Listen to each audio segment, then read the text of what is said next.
Assalamualaikum warahmatullahi wabarakatuh. Halo teman-teman, perkenalkan nama saya Muhammad Gelbi Bahalwan. Di sini saya akan menjelaskan tentang hukum adat. Pengertian hukum adat.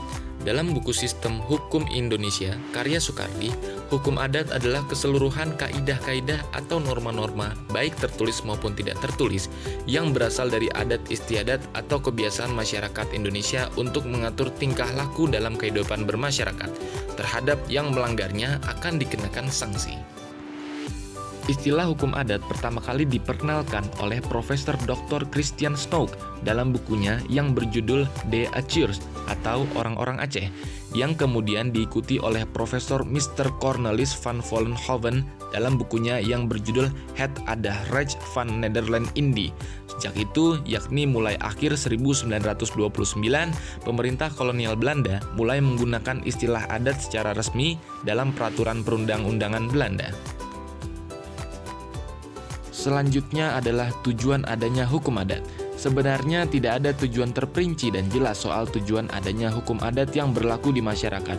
Namun, dapat dikatakan, hukum adat bertujuan menyelenggarakan kehidupan masyarakat yang aman, tentram, dan sejahtera.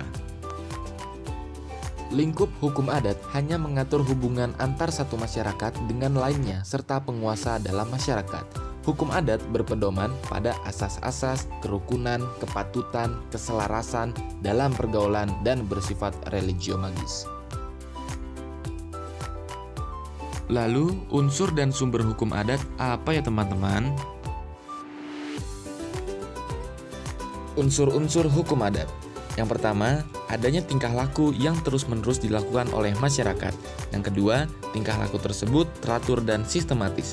Yang ketiga, tingkah laku tersebut mempunyai nilai sakral.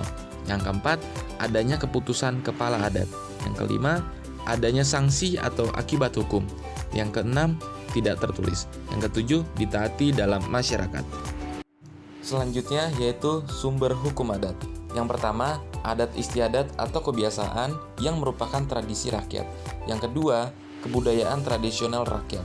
Yang ketiga, kaidah dari kebudayaan Indonesia asli. Yang keempat, perasaan keadilan yang hidup dalam masyarakat. Yang kelima, pepatah adat. Yang keenam, jurisprudensi adat. Yang ketujuh, dokumen-dokumen yang hidup pada waktu itu yang memuat ketentuan-ketentuan hukum yang hidup.